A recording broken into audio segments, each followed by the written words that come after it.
Your home, look to Casey's Executive Interiors, where they carry top manufacturers like Hahn and Consensus. Call for a free planning layout and estimate and create an office that makes a statement about who you are. With Hahn's legendary looks and their expert measurement and planning, Casey's Executive Interiors can design an environment to suit any plan without costing you a fortune. Casey's Executive Interiors, your authorized Hahn dealer, located on Route 22 in Greenbrook. Make a bold statement every time. Ford's Jewelers is the largest authorized watch jeweler in New Jersey for over 50 of the finest watch brands in the world. Choose classic styling, exquisite beauty, timeless precision. Ford's Jewelers is unmatched for selection and affordability.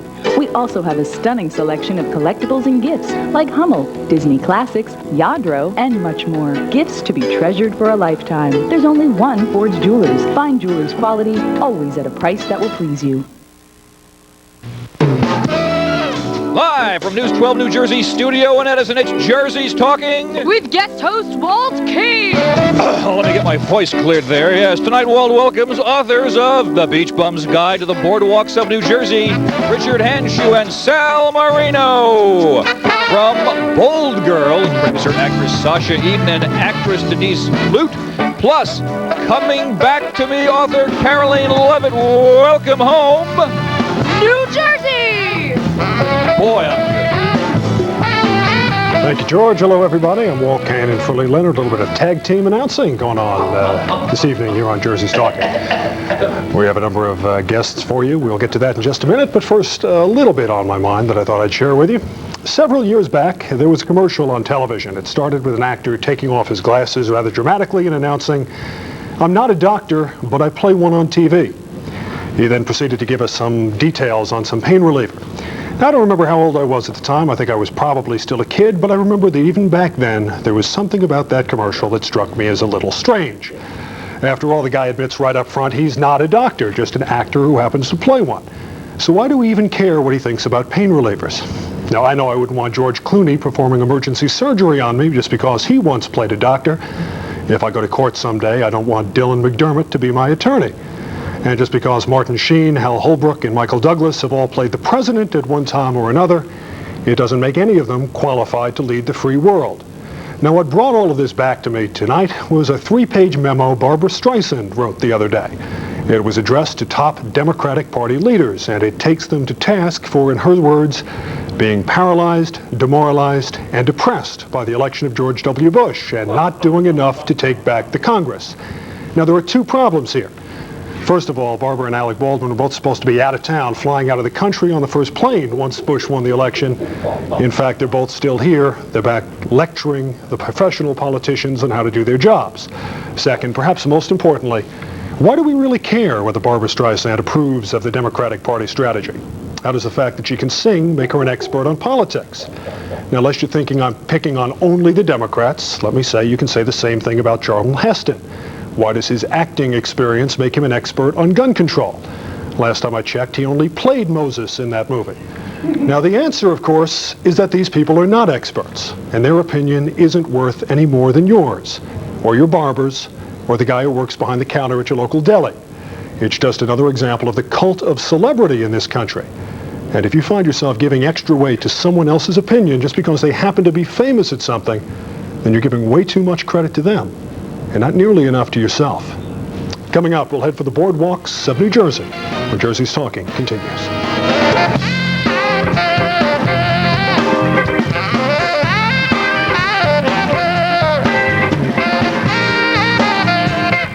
If your club, school, or organization wants to know more about covering news in New Jersey, we've got a speaker for you.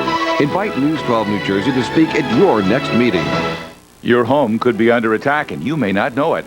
Termites, carpenter ants, or other insects can occur without your knowledge. Call Viking Termite and Pest Control for maximum property protection. Viking will make a thorough inspection and design the proper control methods to eliminate your pest problem guaranteed. Got a bug problem? Call today for a free home evaluation and a 10% discount to first-time customers. Step on it and call 1-800-618-BUGS. Viking Termite and Pest Control, protecting your health and property. 91 years ago, P.C. Richard opened his first store and became the proud father of a son, A.J. Richard.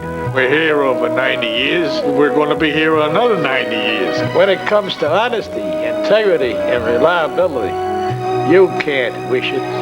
You got to earn it. When you're in front of the product you purchase, we're standing behind it. You'll enjoy life more when you shop at PC Richard. We salute A.J. Richard.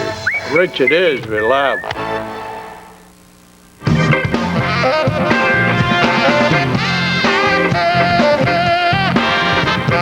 This is Jersey's Talking on News 12 New Jersey. Walt Kane in for Lee Leonard. The weather is getting warmer, and if you have ever spent a summer in New Jersey, chances are at least at one point or another, you've been to the Jersey Shore, and that means you've walked on a boardwalk. Here to talk about the Beach Bum's Guide to the Boardwalks of New Jersey are authors Richard Handschuch and Sal Marino. Good to have both of you here. Welcome to Jersey's Talking. Thank you. What a great idea for a book. How did you guys come up with that? Well, you can tell. We just figured we'd do some walking and talking at the same time. Yeah, we've worked together for 35, 36 years in education in Bricktown. Both teachers. Both teachers. I retired first. I got the early out, so I retired first. Then Dick retired and called me. He said, "You walk every day, don't you?" I said, "Yep. I'd like to do it." He says, "How about walking the boardwalks in New Jersey?" Which was a great idea. You know, I hadn't seen all the boardwalks. He took me to Perth Amboy. I didn't even know there was a boardwalk in Perth Beautiful Amboy. waterfront there, and really one gorgeous. of the best kept secrets, I think, in New Jersey. It is. People should walk it. It's gorgeous. We first started walking it. It took us a year to walk, but we first started walking, and it was some macadam at Perth Amboy, and some wood, and some cement, and but a beautiful view. Wraps around the Kilvan Cull. It is nice. Comes down the Raritan. You can see the Highlands. You can see Telegraph Hill. A year later, we went back before we published to check things out. It was all red brick pavers. Absolutely beautiful, with a monument to a World War II hero. Right. That they had. It's beautiful. Really nice to see. Growing up, did you guys spend a lot of time down the shore? Oh, yes. We were down the shore our whole life. For the summers, we used to go down. I went to Seaside Park. And you went to Point Pleasant, I guess. No, I was in Cedarwood Park, which is part of Brick Township, but we didn't know each other then. You know, summering down here, we were in the same territory, but never thought we'd wind up teaching together in the same building. But I had to be at the shore. The shore is the place to be. It's funny how much some of it has changed so dramatically and been built up over the years, although I had an aunt and uncle who had a summer rental at Lavalette, and when I was down there not that long ago, that has not changed. No, it hasn't. It's a beautiful place. They have a nice boardwalk too. It runs a little over 1.3 miles, I guess, and you just walk along there and enjoy the sights. It's really pretty. It's a nice town. Lavalette is set up nicely. And they have a book signing coming up there too soon, right? This spring. A lot of people grow up in New Jersey, maybe live their whole lives here, and if they go to the beach in the summer, there's one beach, there's one town that they tend to go to. Are people missing the boat by not seeing more of the different boardwalks that are out there? Oh, definitely. I think so. Each boardwalk is different in its own way. And we found some that we liked, some we were so-so, but they were all pretty, you get that, when you take a walk on the boardwalk, no matter what time of the year, you get that smell of the salt air, and if you're walking south, the sun in your face, you know, it's really a great time to walk. And we found that a lot of people walk the boardwalks in the wintertime, too. More and more. Well, certainly less crowded. Yeah. You kind of have the ocean to yourself. Well, that was one of the reasons for our guide, too, because, you know, you walk in the off-season, sometimes the bathrooms aren't open in certain towns. Right. So this is a survival guide. It's a survival guide. Which ones are open and which ones are heated. That's correct. Any favorites, a sleeper boardwalk, so to say, one that maybe is not quite as well known as the others, but that you really like? Well, we had walked the boardwalks, and we were interviewed by a reporter from the Ocean Press Atlantic City. And he asked us the same question, and without any hesitation, and we hadn't discussed this, we all said, yeah, Ocean City. We liked Ocean City very much. And that seemed to be our favorite boardwalk. It's a family-oriented boardwalk, and I don't know if it was the winter or the spring we were there, but the people were friendly. You know, we were from out of town, walking the boardwalk, and you could feel the warmth there. I mean, all the boardwalks. I mean, Point Pleasant Beach, where I live in Point Pleasant. You know, it's our favorite boardwalk that way because we walk it every morning, my wife and I. But this Ocean City had a little something different about it. It was our favorite. Right, but that does not take away from the other boardwalks. No. They're all nice. Yeah. Over the years, we talked about this a little bit before, a lot of changes going on down the shore. Are they good or bad as far as the boardwalks are concerned? Well, As far as boardwalks, we're a little nostalgic. We like the wooden boardwalks, but the wooden boardwalks are going to be passé soon because they're coming in with the recycled plastic and composites. Yeah, Right, they last about 3 times longer, but they have that sort of a whitish, grayish look, and it doesn't look like wood, But it's for the economics too. I That's know in why- Seaside Heights, in our book, we discussed how to build those boardwalks, and the Heights definitely would like to stay with wood. They stay with wood. They think that's real traditional. Other places like Seaside wants to get into the recycling.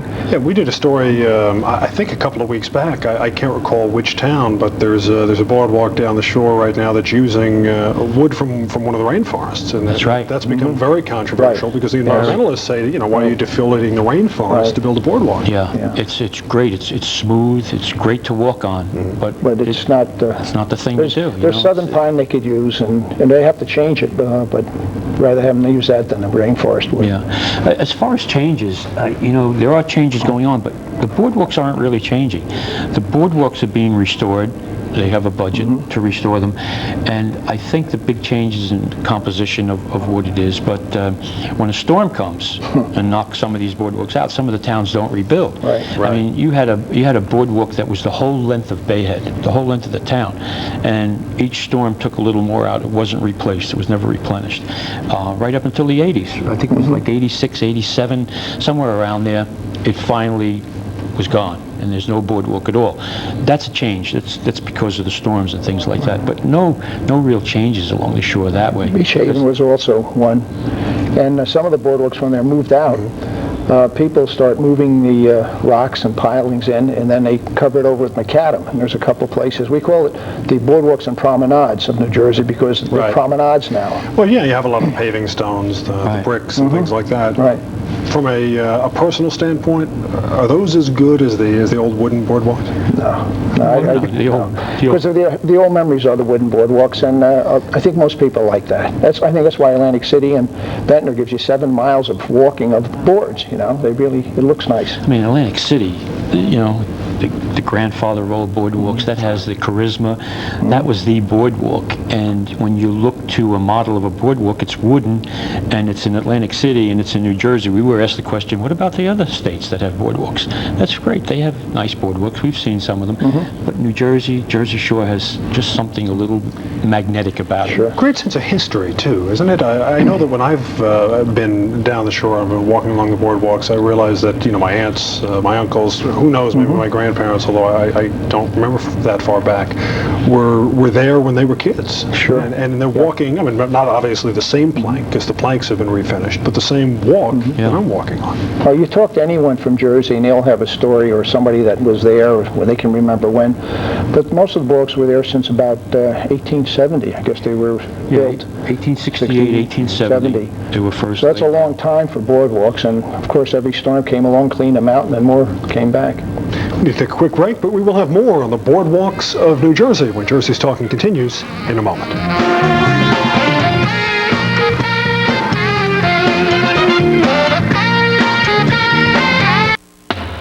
Technology. It thrives on computer expertise, the kind you get at DeVry. DeVry offers a Bachelor of Computer Technology.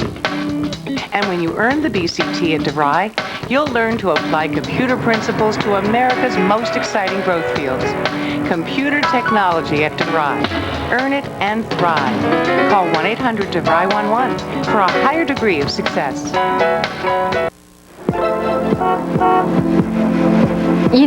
Most men get pretty shook up about losing their hair. But today, many of them are learning about Bosley Medical. They use your own living hair to fill in the thin spots.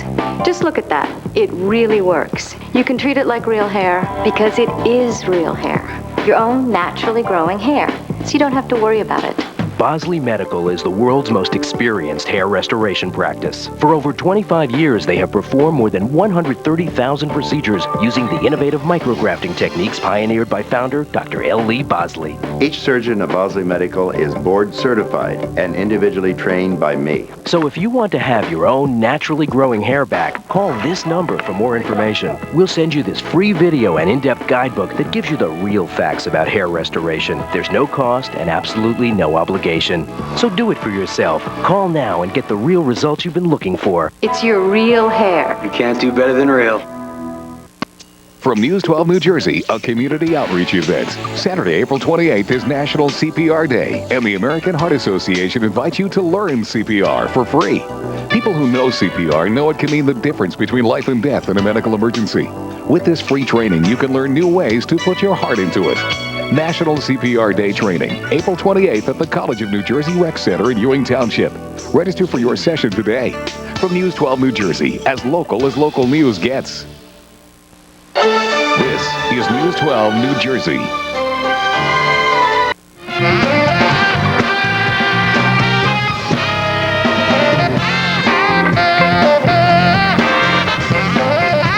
Welcome back to Jersey's Talking here on News 12 New Jersey. I am speaking with Richard Handschuch and Sal Marino. They have written the Beach Bums Guide to the Boardwalks of New Jersey. Gentlemen, good to have you here. Thank you. What took longer for you? Walking every inch of every boardwalk or writing the book about it? Writing the book. It took forever. We finished the boardwalks in about less than a year, I guess, right? How long did the book take? Almost 2 years by the time we did everything. Yeah, because you'd walk when there was good weather. We'd get together and walk, but walk it for enjoyment. And then it started because the library, the Ocean County Library, we went to find information on boardwalks, didn't have anything.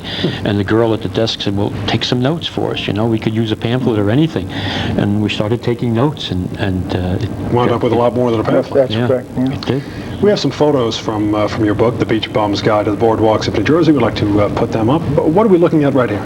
That's Cape May. That's the Victorian homes along the promenade at Cape May. It's built on a bulkhead. Right. And it's macadam, but it's a nice view. You're walking, Dick, what are you walking there? You west to east? East to west? East to west, yeah. So again, that would be a promenade more than a boardwalk. Yeah, that's right. It's called but still, the ocean view and the homes. Oh, beautiful. It's a Victorian homes right there. Right. Either side, can walk, you see it. It's real nice. Okay, we have a couple more. Let's see which one is next. Do we have another? Yeah, there we go. Right. Ocean City. That's your favorite one, you were saying? Yep. Right. It's our favorite one. It's real nice. It always has people on it in the middle of the winter. Did you, in your travels around walking on the boardwalks, you must have met some really interesting people? We did. Oh, yeah. Yeah, we did. And we have some anecdotes in the books about... What's your favorite one? Favorite anecdote? I don't know which one. You must have been asked this before. Well, when we give our presentations, we have little stories that we present. We have stories. You have the one on... Well, it's good. One of the ones about... the taxi one. Yeah, the taxi one. Okay. The publisher sent us back a few times, and one of the times he said, look, we want some anecdotes. We want some people that had history about the boardwalk, what they did. And I was at a New Year's Eve party at a good friend of mine, and I mentioned that we have to get anecdotes, and John, my friend, said, I have a good story. I worked on the boardwalk at Esbury Park when I was a teenager. No kidding, he said. And this guy used to come up all the time with his mother, little guy. He used to come up to the wheel, the appliance wheel, and every time he'd win, he'd hoop and holler, he'd jump up and down. So he was cooking in his kitchen a few years later, and he heard this hooping and hollering, the same voice, and he runs out there, and there's Danny DeVito on Taxi, playing this part on Taxi. It's the same guy that came up to that was the guy who was out there trying to win the applause. Yeah, he would go with his mother, and because he lived in Neptune, I think it was, and he would go to and he'd get really excited. Even if he didn't win, he'd get excited, he said. And the hooping and hollering, you couldn't miss it. Recognize that voice he after all those years. Because he was a 16-year-old at the time doing that. That was one of the stories. Well, the other one I usually tell is about Tuffy the Lion. Back in 1938. It is a sad story. He tells the good, happy ones. I end up with the sad. Tuffy the Lion would sit on the sidecar of a motorcycle in a motordrome down in Wildwood, and they'd ride him around, and kids would wave to him. He'd be caged in. But they kept the lion there all winter long, and he got out. And one fellow was going to, I guess it was in October, he was going to his car, and he got grabbed, and the lion grabbed him and took him under the boardwalk. And the whole town closed up. They were really excited. They knew the lion was gone, and they had formed posses looking around for it. And finally, 2 policemen found the lion with the body, and they had to kill the lion. It makes you say, well, you walk the boardwalk, you don't expect something coming from underneath, some troll or something. That's right. But since then, they passed laws for animal rights in Wildwood not to have any more wild animals shows, and for better care for them. So it worked both for the victim and for the lions. That something better happened. Yeah, I'm sure in the long run. But it's a story you really worry about, though. All right, a couple of more photos. Do we have one to put up?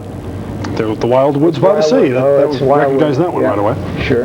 Yep. That's a big long boardwalk too. A lot of people go to Wildwood over the summer, especially. The big thing about Wildwood is that it's the only boardwalk that was built going eastward. All the rest of the boardwalks are always coming from the east to the west. Why is that? They built, back in the early part of the century, they built a large jetty for the inlet, and it collects all the sand as it goes south, and Cape May loses that sand, and the sand stays there. It's like Daytona Beach. It just goes out further and further and further. And I think in our research, we found they built 7 boardwalks, each one going out further each time. They built 7 boardwalks out. Yeah. They just kept moving out. Right. They never really have to worry about being destroyed because they're so far in from the beach. All right, last one. One more photo. That's the Seagirt Lighthouse, and we had a lot of side trips too. We encouraged families to walk the boardwalk and things that they can do with their families in the area, like the Seagirt Lighthouse has a museum in it, so a family can go there and spend the day and not only enjoy the beach and the boardwalk, but they can enjoy see some of the places, some of the sights. And there's a lot of history along our coast. Let's talk a little bit about the future. The last 10 years or so, the economy's gone pretty well. A lot of the communities have had a lot of tax revenue, surpluses, no problem rebuilding boardwalks, preserving boardwalks. The economy seems to be taking a little bit of a slip now, hopefully not a full-fledged recession, but when times get a little tougher economically, and eventually they will, if not now then later, are you concerned that there won't be the money in the budget to preserve boardwalks and seashores? Not really, because we've had depressions of '29, and some of the others hasn't stopped the boardwalk from flourishing. They survived them. They survived them, I think that they'll continue. Like I mentioned before in the green room, Atlantic City rolls with the punches. Atlantic City revived it. They brought casinos in. Maybe not the best thing to do, but they brought casinos in, and they revived it. And more people use that boardwalk. And there's a museum down there, the Atlantic City Historical Museum, that beats all. And you have to stop at places like that. I think they're going to continue to draw tourists, and they're going to continue to draw people down for the historical aspect of the boardwalks too. I really do. They set aside money each year from about 100 to 200,000 just to repair. They start at one end and start at the next end, and they meet, and then they start all over again. And I just want to stress one point, is that the people who work on those boardwalks are the ones we really have to thank, and that's the men and women of the public works departments of all those places. They're out there in the middle of the winter. There's a storm, cleaning them out, doing stuff, putting new boards in. We have to give them the credit. We tend to forget those people. Our good people that visit us here, they come down in the summer, and there are tons of them on those boardwalks, and they don't see behind the scenes like they don't see behind the scenes here. They do a lot of work to keep those boardwalks up. This was obviously a labor of love for you guys. Do you have any plans for a future collaboration? Any other books on Well, we want to get together on some other things. We're talking about a few things and dealing with New Jersey. And we also have our individual things that we're doing, but right now, nothing specific. Well, Dick Handschuch, Sal Marino, thank you so much for being with us. Thank you. The book is called The Beach Bum's Guide to the Boardwalks of New Jersey, and I know that you'll be doing some book signings and appearances as you continue to promote this book in the days and weeks to come. Congratulations on this effort, and best of luck in the future, whatever your next collaboration may be. Thank you. We're going to take a short break. After that, I will talk with a producer and an actress from a play about 3 women in war-torn Ireland. Belfast, Ireland, the setting of the play Bold Girls. Jersey's Talking continues in a moment.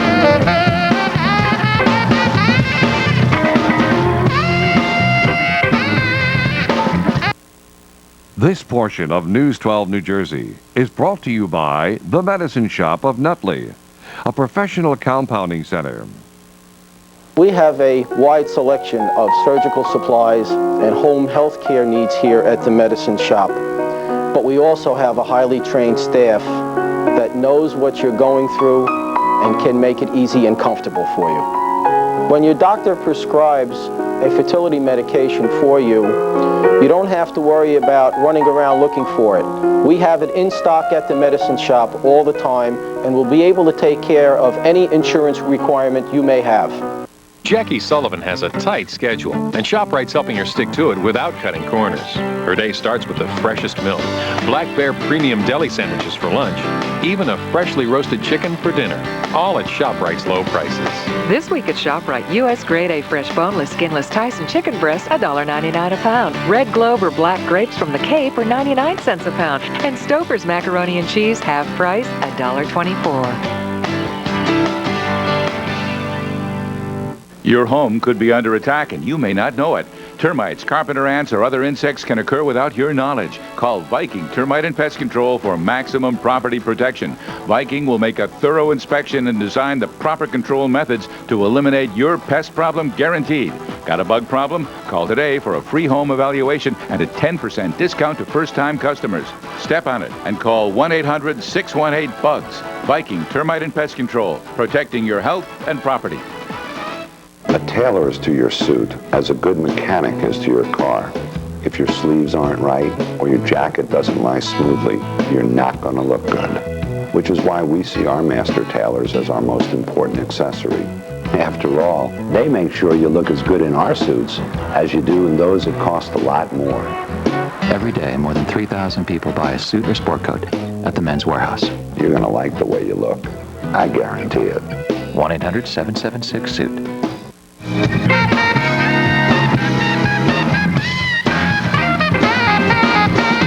We're back on Jersey's Talking here on News 12 New Jersey. Walt Kane in tonight for Lee Leonard. Belfast, Ireland is the setting of the play Bold Girls. It follows the lives of 4 women who were affected by the war there. Actress Denise Lute and producer actress Sasha Eden here now to tell us more about the message of this play. Good to have both of you here. Thank you. Thanks. Bold Girls, it's about Northern Ireland and obviously a lot of people impacted by the ongoing fighting there. Tell me a little bit about this. Okay. Well, the play takes place in Belfast, in the home of a character named Mari, played by Marion Thomas Griffin.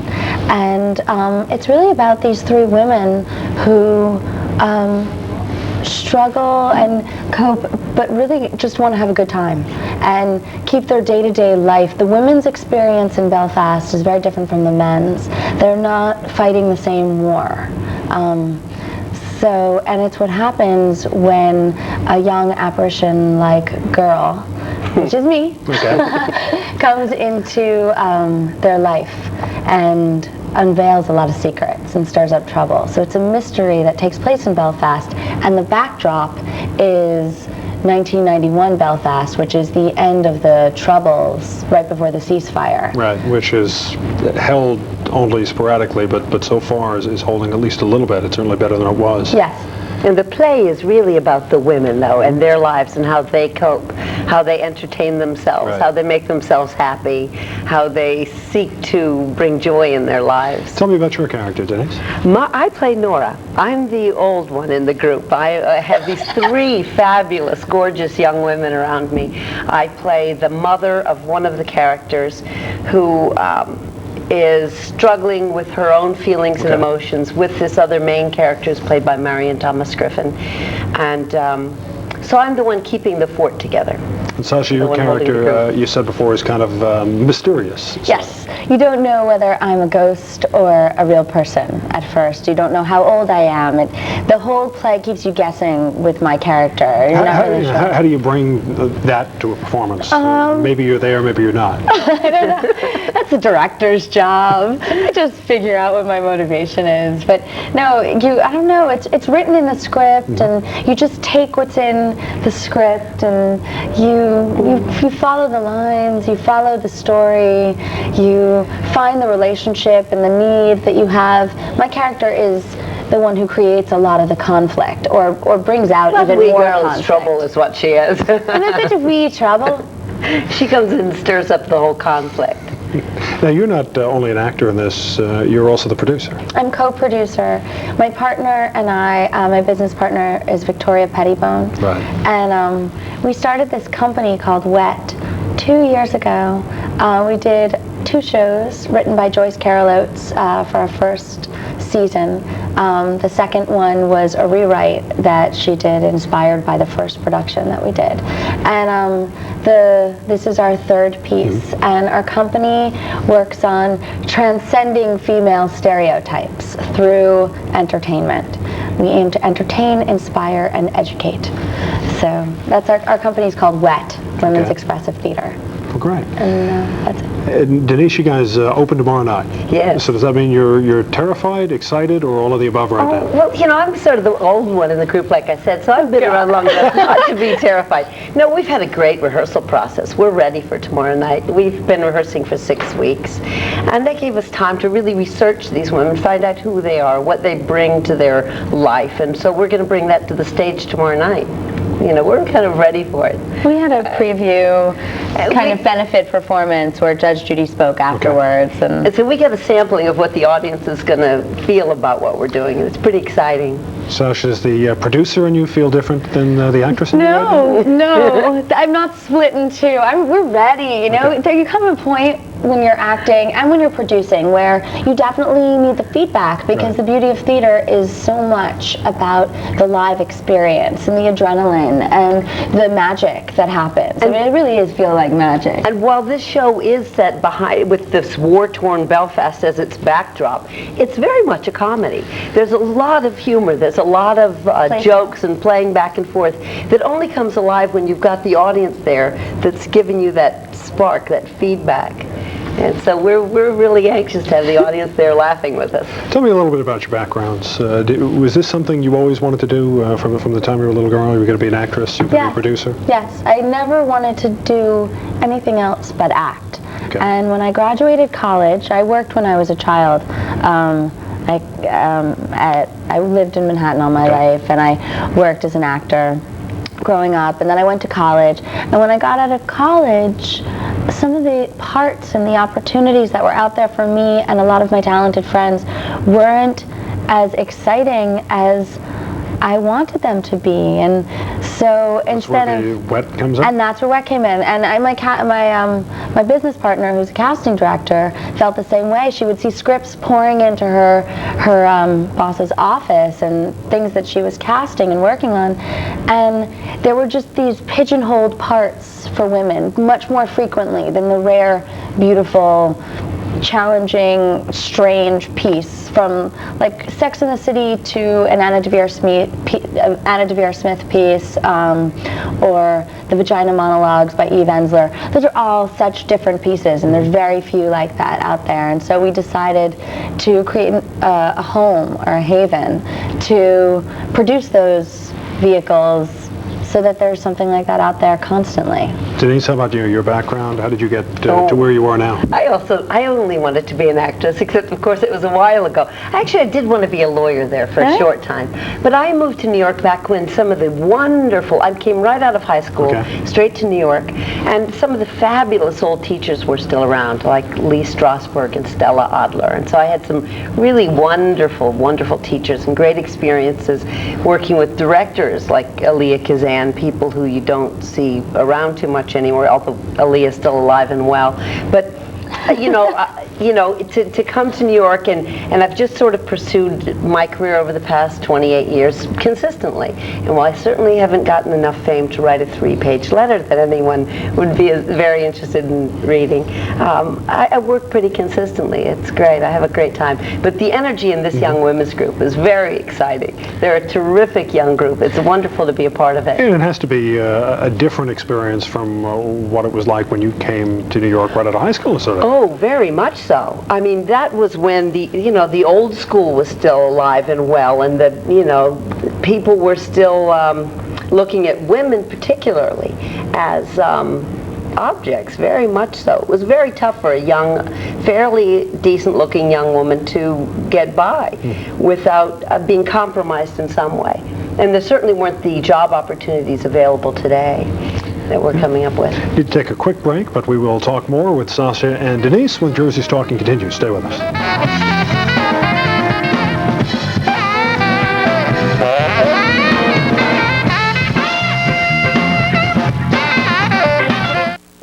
On Biography, you never know whom you'll meet. Can we talk? We have nothing to fear. I get no respect. A&E's crown jewel, fascinating nonfiction. Increasingly popular, excellent. Monday through Saturday, watch A&E's biography and escape the ordinary. Brought to you locally by Crane Chevrolet, Route 46, Clifton, 973-472-5500. Jennifer Love Hewitt. Multiple sclerosis strikes someone new every hour of every day. And each year, the National Multiple Sclerosis Society conducts the MS Walk in more than 700 cities nationwide. It's a couple of hours of fun that can do a lifetime of good. So, get in step with America and the MS Walk. We're walking together for the cause and working together for the cure. Join me on this year's MS Walk. To register, call 1-800-FIGHT-MS. At Weltman Plumbing, Heating, Air, we know how hard you work to keep your floors and carpeting clean. We also know that in an emergency, you want a great service technician who will arrive quickly and fix your problem. But who says they can't look snappy, too?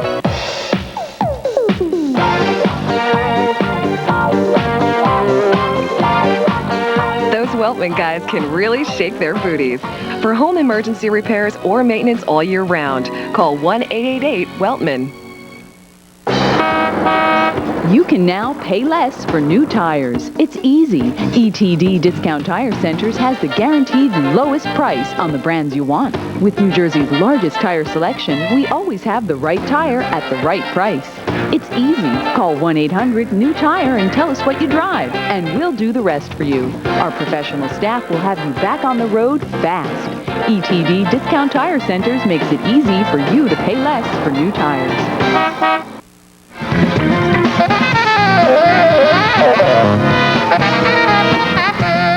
We're back on Jersey's talking to Sasha Eden and Denise Lute of the New York premiere of the play Bold Girls, a play about 4 women in Northern Ireland and the struggles they go through together. Before the break, you guys were talking a little bit about the way that the industry, the theater industry, has changed over the last 10, 15 years. I don't want to date either one of you, so we'll just leave it vague.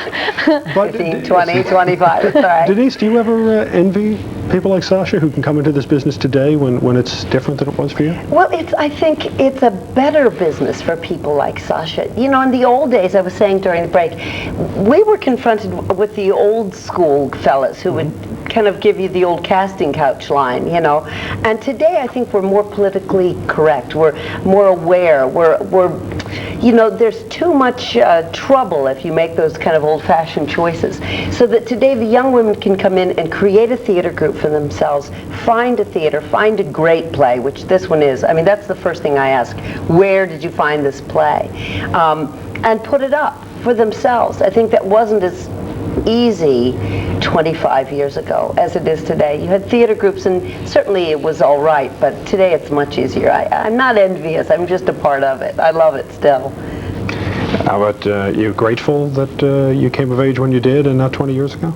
You know, I don't know. I guess so. There's still a lot of the same stuff. It's just in a different suit. It's more subtle now, you think? It's still a boys' club that you're coming into in the entertainment industry. They're just wearing different clothing, and there's a lot more women involved, but there's not a lot of women at the top. There's much fewer. So we're working on being a part of being the top. You know, there's very few places like Oxygen, which is a really interesting network, and yet they can't get any airtime anywhere. And you know, there shouldn't be so few. And something like Lifetime, which is a wonderful idea, a lot of their shows are about victims as opposed to fun, outrageous, surviving, fabulous women. So women aren't just victims, you know, like there's just, it's not necessarily, it's definitely better from the things that I've read, the things that I've heard, but it's still hard. And also, no, I was going to say, one of the things we've done with this show is we've reached out to women in our industry who have been successful and who have made a name for themselves and invited them down to our production to see a show and then to speak afterwards to the audience and to the young women that are there participating to share with us their experiences and how they came to be at the top of their game. So I think that's going to be exciting. You never know who's going to be in our audience. Who's taken you up on that offer yet? Anybody? Well, or we're not allowed to say? We're not allowed to say because they haven't committed, but they're going to come see the show. I think we got. This was something that was big in Greenwich Village at the Circle in the Square Theater back in the 70s and the 80s. They used to have people come and directly talk to the audience afterward. Very well received back then. Yeah. It's still great. Someone that I love, who's on our board of advisors of WIT, he co-produced WIT. And at WIT, they did a lot of talkbacks with the audience, post-performance discussions. And that was really the first time that I'd really experienced that. I had studied with people from Circle Rep and at Circle in the Square, but I'd never firsthand experienced a post-performance discussion. And it's really informative and really wonderful. And you gain a lot of insight to the show that you saw on a whole nother level. Well, I know that you're just now getting ready for opening night of this performance, and you're going to be doing this for about 2.5, 3 weeks. 3 weeks. But have you thought at all, Denise, about what's next for you? Oh, well, I've been really busy. I'm lucky, knock wood, let me get in there. I just finished a Law and Order episode of the new Criminal Intent that'll be airing starting in the fall with Vincent D'Onofrio, and I finished a film with Sandy Duncan, speaking those wonderful women who succeed in their business, and Keith David called G-Spots, which is a provocative title for a Chaucer's Canterbury Tale. We're just going to keep talking about sex on and the show. I do. Wet, bold girls, vaginas, and G-spots. See if we can spike the ratings any way we can here, I guess. So I've got some good jobs coming up. Go ahead. Sasha, what about you? What's next for you? I'm actually I'm playing a voice in this wonderful documentary about women who came over after to Spain for the Spanish Civil War and were nurses, and I'm not really sure. I just know that I just got cast in this project, and I play one of the voices of these true historical people named Anne Taft. And I'm looking for new scripts as an actor and as a producer and auditions and maybe moving Bold Girls, you know? So let's see. Certainly wish you the best of luck in your career. Don't think you're going to need it, though. Thanks! Sasha Eden, thank you both for being with us here. Again, the play is called Bold Girls. It is playing through April 21st at Urban Stages on West 30th Street in New York City. There's the phone number if you want information. It's area code 212-396-4280. Again, thanks both of you for being here. Thank you so much. When we come back, we'll meet a woman who went through a traumatic experience and turned that story into her 7th novel. Jersey's Talking returns in a moment.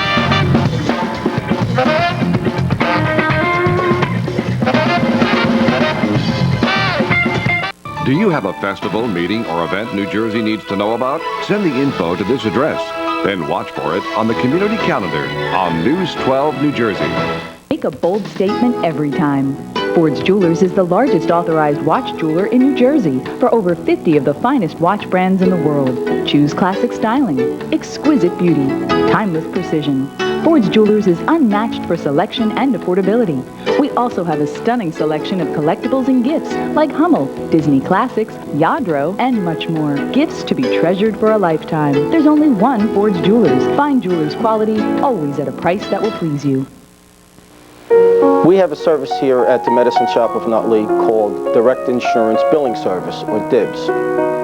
We will take your medical bills for such things purchased at the Medicine Shop as prescriptions, surgical supplies, or colostomy supplies, and send those bills into your insurance company and accept assignment. If you are someone taking care of a parent or a relative and don't always have the time to take care of those bills for them, we can make it easy for you. For over 32 years, Garfield Lumber and Millwork has delivered quality service and low prices with kitchen cabinets, custom millwork, molding, masonry, hardware, plumbing, electrical, garden supplies, Trex decking, treated lumber, and so much more. The high quality you expect with the low prices you can't find anywhere else. Our experienced staff is always here to help you with all your complete building needs. Garfield Lumber and Millwork, 260 Lanza Avenue in Garfield, or call 478-2160.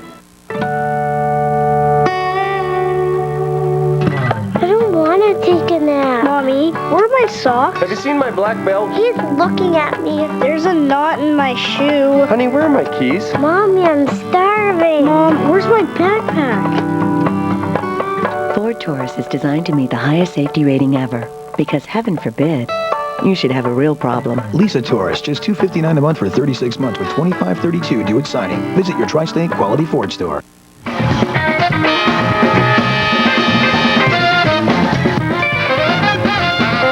This is Jersey's Talking on News 12 New Jersey. Lee Leonard off tonight. I'm Walt Kane in his place. And my next guest was already a well-established writer when an unexpected illness nearly killed her.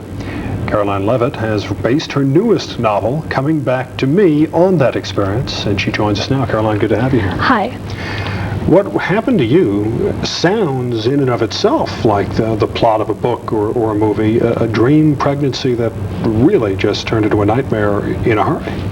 Yeah, it was very, very strange. I did have a dream pregnancy, and my labor was very easy, and I was all set to go home, and all of a sudden I started having pain, and all of a sudden there were a whole lot of doctors around me, and they didn't really know what had happened.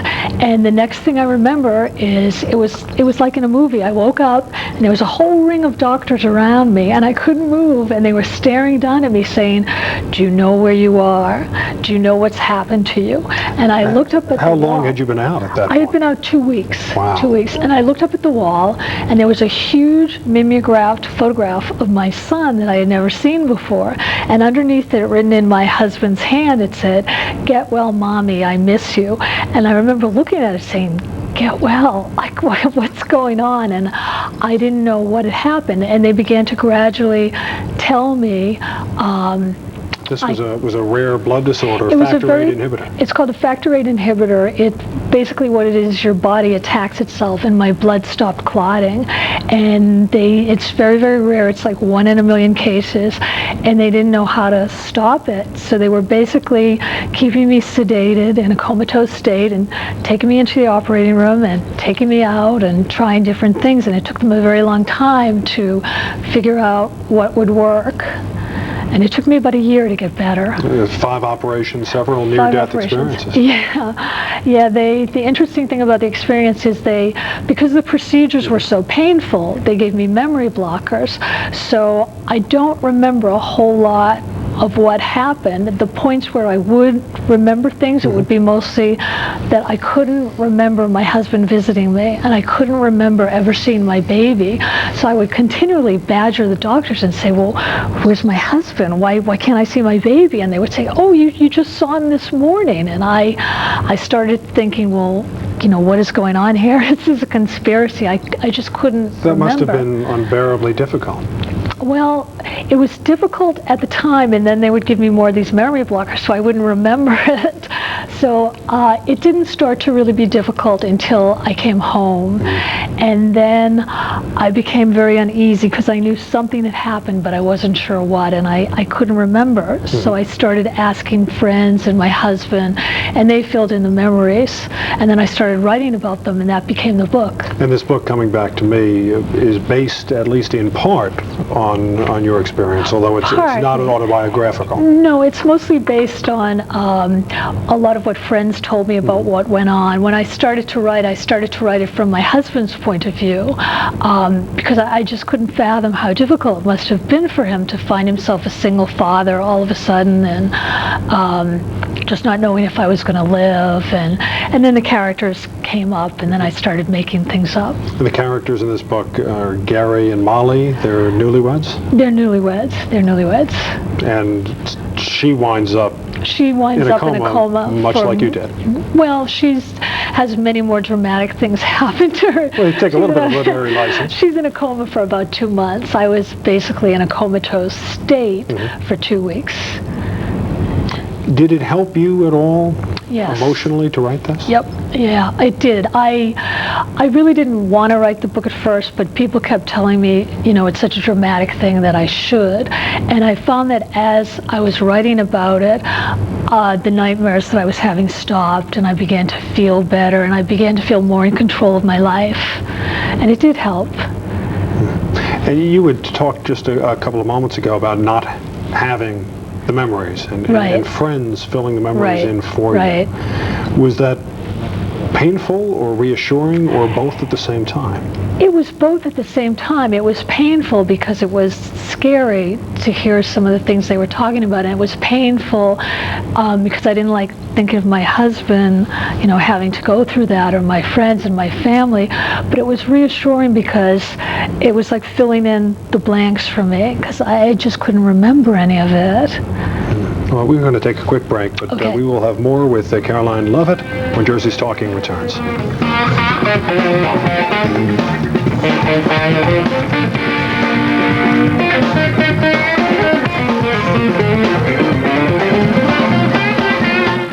Attention, Americans without prescription drug coverage. Don't wait to find out if Medicare will ever cover all your prescriptions, or if your employer will ever offer you coverage. Get the People's Prescription Plan today. Members have already saved over $180 million on prescription drugs, eyewear, hearing aids, and more at over 50,000 locations nationwide.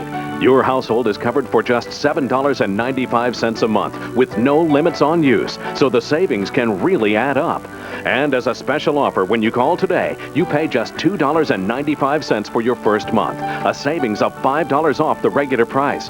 Plus, your satisfaction is guaranteed or your money back. There are no claim forms or waiting periods. You save right on the spot.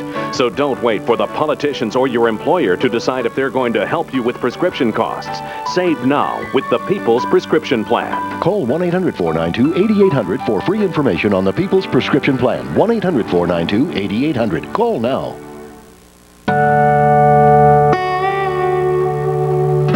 don't want to take a nap. Mommy, where are my socks? Have you seen my black belt? He's looking at me. There's a knot in my shoe. Honey, where are my keys? Mommy, I'm starving. Mom, where's my backpack?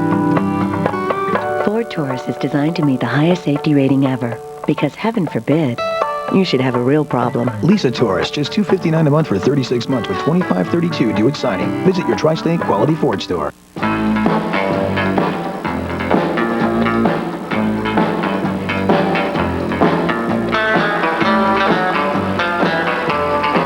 This Sound Exchange. Trade in something old for the latest technology and hottest titles from the ultimate collection of music, movies, speakers, and stereo equipment. So bring in your tired music, movies, and equipment and upgrade to the freshest beats, scenes, and sounds at the Sound Exchange in Somerville, a difference you can hear. This is News 12 New Jersey.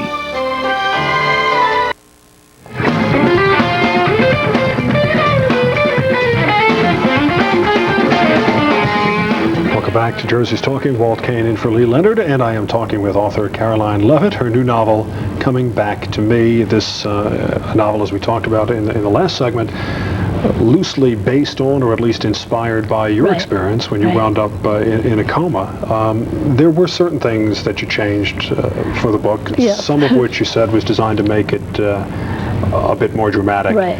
Any other reasons to introduce some changes in there? Well, I couldn't remember a lot of the stuff, so I couldn't really write about it that way. And also, for me, as a novelist, it's just much more fun to make things up. I've been accused of not being able to tell the truth if I wanted to. So I really like creating characters and creating situations, and it just was a whole separate world to me. So that's what I wanted to do. In your book, you talk a lot about keeping loved ones safe. Right. Is it possible to keep loved ones safe? No, no. I don't think it is. It's something that I worry about all the time. And my son is 4 years old, and I worry about him all the time. And well, my son's 14, and I still worry about him. I worry about my husband. I mean, there's nights where I'll wake up and I'll make sure he's breathing. I don't think it's possible, but I think what is possible is you learn to live in the moment and appreciate that, and you just can't make yourself crazy about it. So I do my best not to, but it's very difficult. One similarity that your husband and Gary, the character that you wrote about in your book, very much had in common was the pile of medical bills that were left after an experience like this. Medical care is extraordinarily expensive. It was incredible. My medical bills topped $1 million, and once they hit that level, the insurance companies started to balk. They didn't want to pay for anything. So my husband was on the phone with the collection agencies all the time, and every day bills would come to the house for $600,000 and $400,000. And after a while, I went to my doctors because I owed them zillions of dollars, and I said, look, I will pay you when I can. And the doctors were fabulous. One doctor told me that I didn't have to pay him for 2 years, and my obstetrician told me I didn't have to pay him at all. That's amazing. And yeah, he was great. And to this day, when I go and see him for checkups, he won't take any money at all, nothing. So they were great, and they helped. And we finally resolved the bills, but it took a couple of years. It really took a couple of years. When you look back on your experience and the supplementary experience of writing the book, what lesson did you most learn, and what do you think that others could learn or should learn from what you went through and what you experienced? Well, I think that at any given moment, anything can happen. You know, that you can have supreme happiness turn to disaster, but it can also turn back to happiness. I mean, my life is terrific now. It's really terrific now, and because of what I went through, I appreciate what I have so much more. And I know it's a cliche, but I think cliches are based in truth, and for me, it's That's very, how they very become true. cliches, I would think, Right. if there wasn't truth there. Right. You had written 6 novels prior to this. This is your Right. 7th. This is my 7th. You'd had some success before this. Right. And they weren't all about topics of this ilk, obviously. Right. What would you like to do next? Well, I'm halfway through another novel. It's actually about an open adoption gone wrong, and that'll probably take me another 2 years, and then I'll write another novel. Any plans for the big project down the line that you haven't really started on, but that you're thinking about? I mean, No. the one piece of work you want to do? No, not a thought in my head about that. Just take it as it comes. I just take it as it comes. Did you learn going through the experience that you went through anything about, not only about yourself, but about people in general? Yeah, I learned that the most surprising people come through for you when you don't expect it. When we moved into our neighborhood, it was a very tightly knit community, and they were very resistant to people they called newcomers, who were people from Manhattan moving into New Jersey, like my husband and myself. And it turned out that these people were the best. They were incredible. They were initially very chilly to us, and a little bit suspicious, and they warmed up when I became pregnant, and once I got sick, they were fabulous. They brought over food, and they doted on my husband, and they now dote on my son, and they lavished so much attention on me when I came home from the hospital. It was amazing. It's amazing, isn't it, how hard times will sometimes reveal who your friends are and where your support is. And it may come from unexpected places. Yes. All right. Again, the book is called Coming Back to Me. It deals with a medical emergency confronting a young family. Caroline Leavitt is the author. Thank you so much for being with us, Caroline. Thank you Good very to have much. you here. And best Thank of luck you very in the future. I'll be back to wrap things up, and I'll tell you who's on the next big show when Jersey's Talking returns in a moment. It's Founders Month at PC Richard & Son. We salute A.J. Richard. Now through Sunday, take 10% off our new low price on everything we sell. 10% off all home appliances. 10% off all TVs, VCRs, and DVDs. 10% off all camcorders and cameras. 10% off all home audio, portable audio, and car audio. 10% off all computers and more. When you're in front of the product you purchased, we're standing behind it. It's Founders Month at PC Richard & Son. Be there. If you like to ride a bike, join the 5th annual Ride for the Animals on Sunday, May 6th at Liberty Oak Park in Freehold. Pedal through a wildlife reserve with the wind in your hair and joy in your heart, because you'll be helping lots of special friends like these. There's a 25-mile route for beginners and a 50-mile route for experienced riders. There's also 5 and 10K walks, a barbecue, and family activities. Register today and give this guy a reason to smile. Ride for the Animals, a News 12 New Jersey community outreach event. I'd like to thank our guests, Richard Handschuch, Sal Marino, Denise Lute, Sasha Eden, and Caroline Leavitt. On our next show, we'll talk with Helene Stupinski. She'll tell us how growing up in Jersey City gave her the inspiration to write her new book, Five Finger Discount. Plus, we'll learn about the New York production of Edward III. Until then, take care of each other. And if you like Jersey's Talking, tell a friend.